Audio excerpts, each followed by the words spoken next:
Métalliser les intelligences au service du développement personnel, de l'épanouissement des femmes, de la solidarité et de la lutte contre les discriminations à cause de la maladie ou le handicap, c'est le fil conducteur de cette rencontre exposition Entrepreneuriat féminin organisée à la Maison des associations annexes rue Lucien Léon en plein cœur du 20e arrondissement de Paris. Venus de divers horizons, associations, écrivains, médecins et chefs d'entreprise ont rivalisé de pertinence en faisant part de leur savoir-faire et de leur expérience à travers des thématiques aussi riches que variées. De véritables échanges et découvertes de talents, d'engagement et d'opportunités qui auront séduit l'auditoire à plus d'un titre. J'ai beaucoup aimé cet après-midi parce que c'était très varié.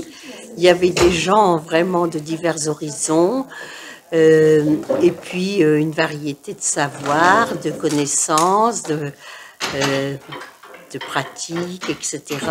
Et donc c'était très enrichissant. Cette journée rencontre exposition a mis en lumière Alcos, une association qui œuvre dans le domaine de la prévention contre le VIH-Sida.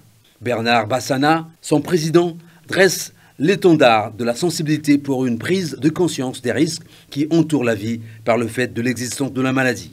Par ailleurs, la valse des écrivains a créé une connexion du public avec tous les sujets évoqués dans les ouvrages présentés en conférence.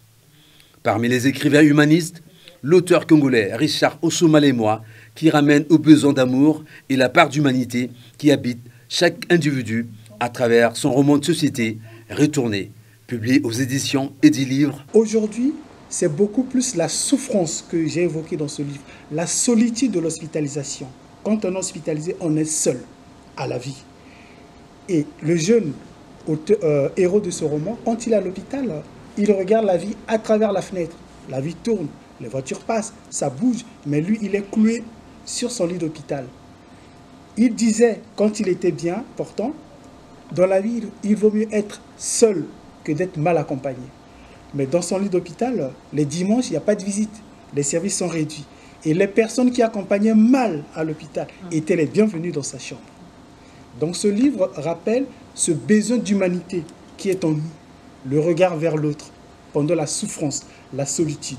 Koumba Sall, écrivaine canadienne d'origine sénégalaise, enseignante de français à Montréal, a quant à elle rappelé l'héritage des afro-descendants et a planché sur l'éducation des jeunes filles et la protection des femmes contre les mariages forcés en Afrique.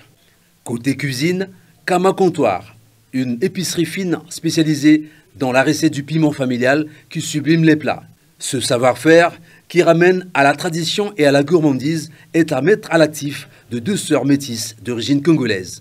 Honnêtement, ça se mange comme une moutarde. Vous allez venir prendre le condiment et le mettre à côté de l'assiette, avec une côte de bœuf, avec quelques gouttes dans une bolognaise ou moi dans de la sauce. Dans de la sauce, moi c'est vraiment le piment, j'en mange tous les jours à petite dose, hein, bien sûr. Faut pas forcer parce que certaines personnes ont des problèmes dans l'estomac, des ulcères, tout ça. Faut pas aller trop loin. Mais le piment, il n'est pas fait pour ça. Vraiment, c'est pas une purée de piment, c'est un écrasé de piment qui est là pour sublimer vos plats. Donc vous allez sentir aussi la mâche, hein, parce que c'est un écrasé, c'est pas une purée. Donc il y a des petits morceaux, mais vraiment ça apporte de la fraîcheur aussi, hein, au plat. Et vous pouvez le mettre vraiment dans. Autre attraction de l'événement, Aurore Fiarona, la franco-malgache qui a assuré par sa méthode visant à aider les femmes à se libérer des peurs qui les enferment dans les situations post-traumatiques. Enfin, Christine Kombob, franco-camerounaise, a donné des conseils de bien-être à travers les compléments alimentaires pour des personnes drépanocytaires et des personnes vivant avec des maladies chroniques.